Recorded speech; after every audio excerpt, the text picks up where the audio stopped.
Hello students.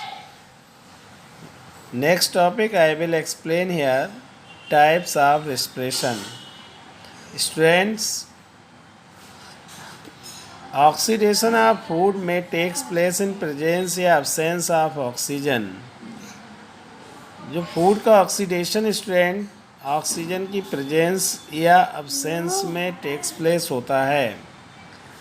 तो depending on this respiration is of two type. इसी के आधार पे रिस्पिरेशन दो टाइप का होता है, aerobic respiration and anaerobic respiration.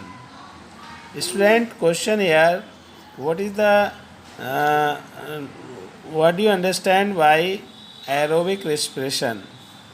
तो एरोबिक रिस्पिरेशन का मीन्स स्टूडेंट होता है are respiration which takes place in presence of oxygen.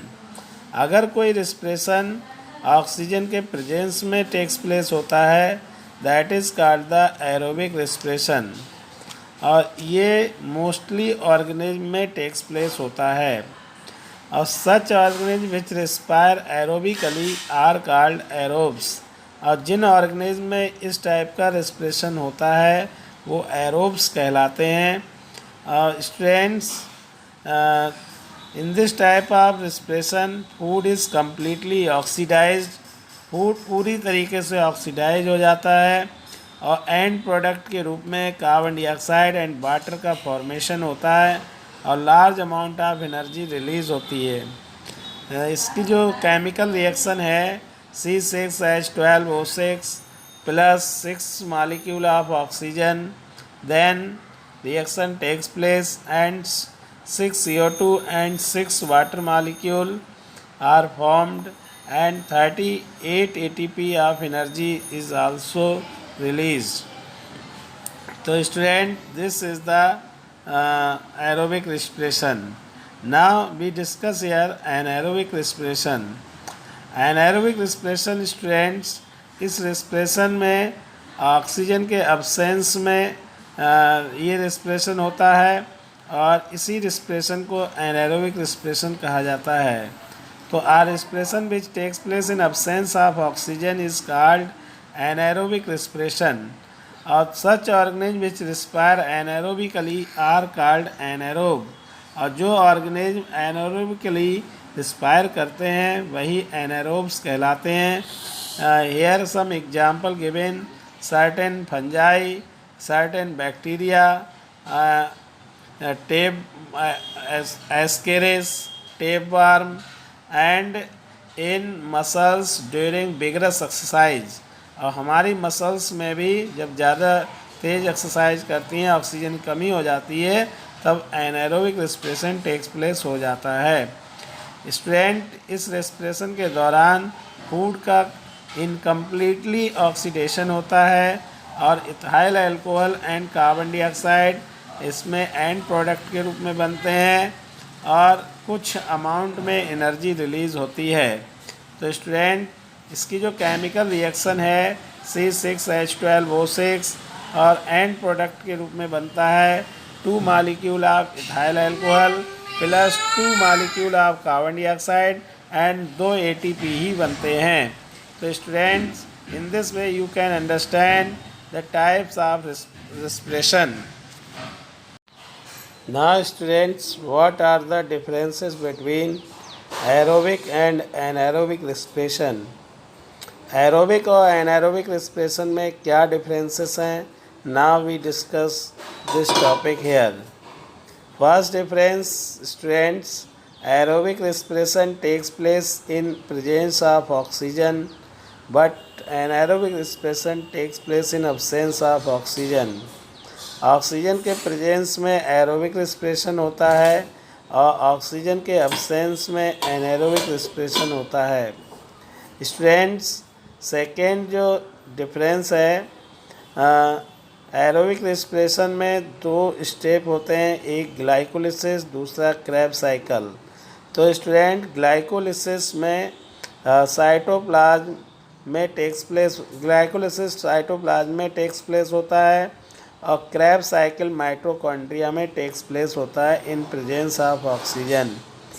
Student, glycolysis का मीन्स होता है the conversion of glucose into pyruvic acid is known as glycolysis.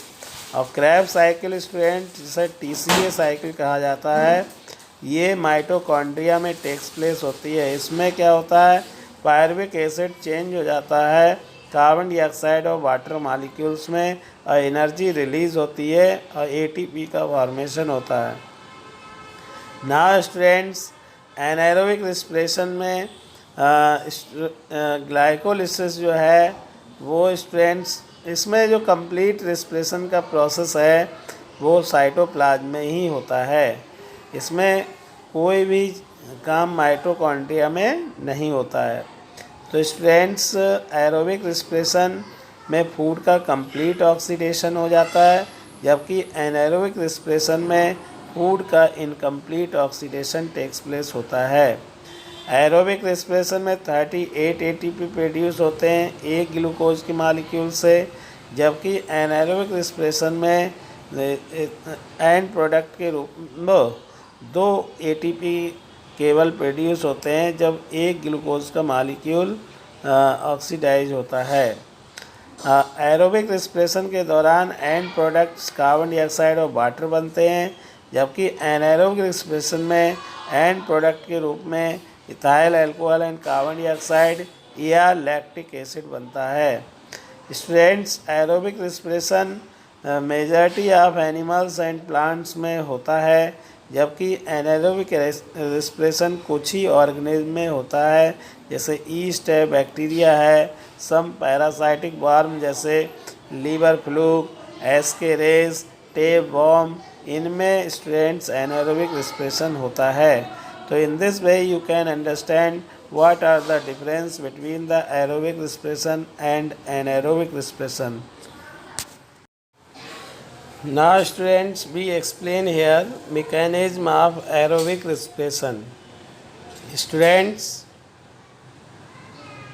in case of aerobic respiration, glucose molecule firstly break down into 2 pyruvic acid in cytoplasm in absence of oxygen. This process is called glycolysis.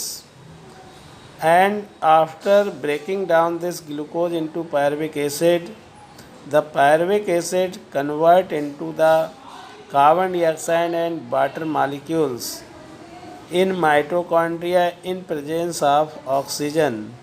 This process is called the Krebs cycle, and 38 ATP energy is stored. Students, total energy 686 kilo calorie का formation होता है, लेकिन उसका केवल 40% ही store होता है। 38 ATP के molecules बनते हैं। तो स्टूडेंट्स, ये एनर्जी माइटोकॉन्ड्रिया में स्टोर हो जाती है F1 पार्टिकल्स में, और इसीलिए माइटोकॉन्ड्रिया को power house of the cell कहा जाता है। तो स्टूडेंट, एरोबिक रिस्पिरेशन में 2 प्रोसेस होते हैं, एक ग्लाइकोलिसिस, दूसरा Krebs cycle. Students, glycolysis is also called the EMP pathways because it was discovered by 3 scientists, Embeden, Parnas and Meyerhoff. So it is called the EMP pathways. And Krebs cycle discovered by the Krebs scientists, so it is called Krebs cycle. It is also called TCA cycle, tricarboxylic acid cycle. So in this way you can understand the aerobic respiration. Now students, we discuss here mechanism of anaerobic respiration. Students, anaerobic respiration का means है कि respiration which takes place in absence of oxygen is called the anaerobic respiration. Students, anaerobic respiration की जो mechanism है वो 2 step में complete होती है, एक ग्लाइकोलाइसिस, दूसरा fermentation. Student, firstly we discuss here glycolysis. So students, in glycolysis process, glucose convert into 2-pyruvic acid in cytoplasm in absence of oxygen. Glucose molecule जब पायरुविक एसिड में change हो जाता है, वो भी इन अब्सेंस ऑफ ऑक्सीजन, और ये process takes place होता है साइटोप्लाज्म में। इसी प्रोसेस को ग्लाइकोलिसिस कहा जाता है। स्टूडेंट, जब पायरुविक एसिड साइटोप्लाज्म में ही उसका जब फर्मेंटेशन होता है, एल्कोहलिक फर्मेंटेशन होता है, तो ये इथेनॉल और कार्बन डाइऑक्साइड में ब्रेक डाउन हो जाता है, और इसमें student total energy 34 kilo calorie produce होती है, लेकिन 2 ATP एनर्जी ही स्टोर होती है। सेकेंड, नेक्स्ट जो टाइप एरोबिक रेस्पिरेशन का सेकेंड टाइप जो है लैक्टिक एसिड फर्मेंटेशन, ये कुछ बैक्टीरिया में होता है, कुछ मसल सेल्स के अंदर होता है। इसमें स्टूडेंट पहला तो वही ग्लाइकोलिसिस होता है, जिसमें ग्लूकोज पायरुविक एसिड में ब्रेक डाउन होता है और एब्सेंस ऑफ ऑक्सीजन, और ये भी प्रोसेस साइटोप्लाज्म में ही होता है। और इसके बाद जब पायरुविक एसिड बन जाता है, तो पायरुविक एसिड का लैक्टो फर्मेंटेशन होता है, और ये हमारी मसल सेल्स के अंदर हो सकता है, बैक्टीरिया में भी हो सकता है। तो इसमें लैक्टिक एसिड के 2 मॉलिक्यूल्स बनते हैं और 2 ATP एनर्जी के भी बनते हैं। तो students, in this way you can understand the mechanism of anaerobic respiration. Students, sometimes when we do vigorous exercise, then we feel cramps in our muscles, in legs. So this is due to formation of lactic acid during the anaerobic respiration. So accumulation of storing of lactic acid, we suffer from the cramps. So in this way you can understand what is the mechanism of anaerobic respiration.